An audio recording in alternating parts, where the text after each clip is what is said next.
Halo para pencinta buku, selamat membaca. Hai semuanya, salam kenal. Saya Robia Asmarani. Hari ini saya akan membahas buku yang berjudul Cerita Tentang Dunia yang Gelisah, karya Matt Haig.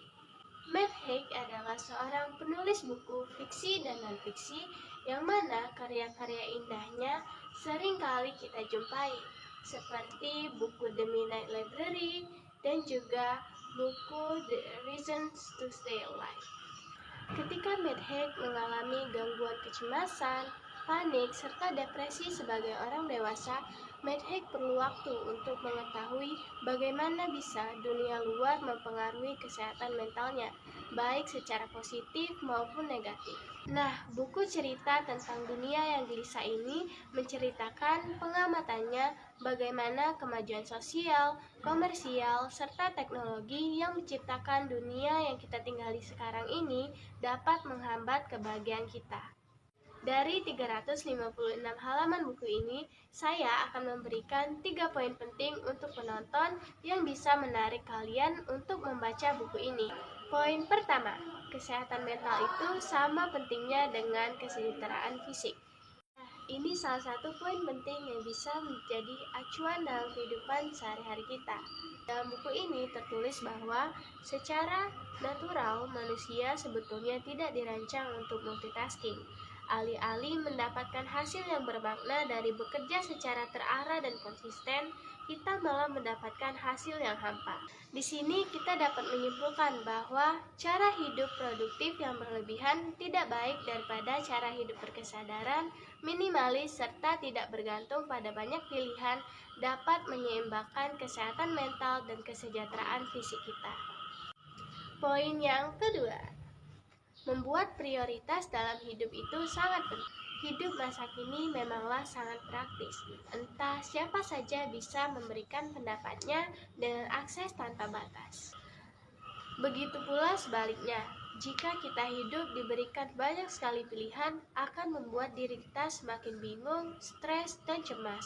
Tertulis dalam bukunya, kita punya segala yang kita butuhkan, asalkan kita dapat berhenti berpikir bahwa kita membutuhkan segalanya.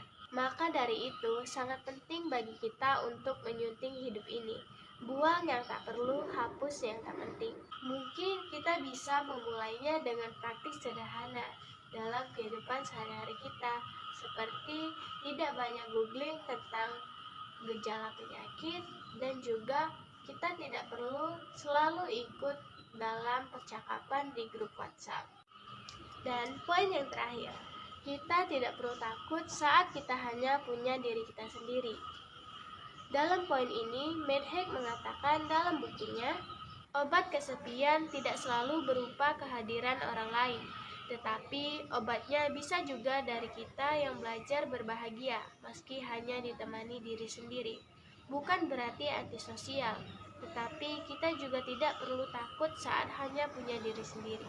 Seringkali saat kita sendiri dan merasa kesepian, kita berpikir bahwa kita membutuhkan hiburan dari orang lain. Tapi terkadang kehadiran orang lain tidak selalu membuat kita bahagia.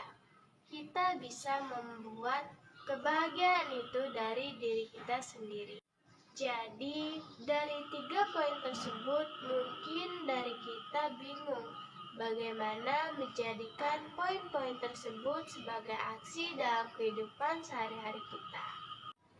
Yang pasti, kita tidak bisa melakukan hal-hal tersebut secara tiba-tiba.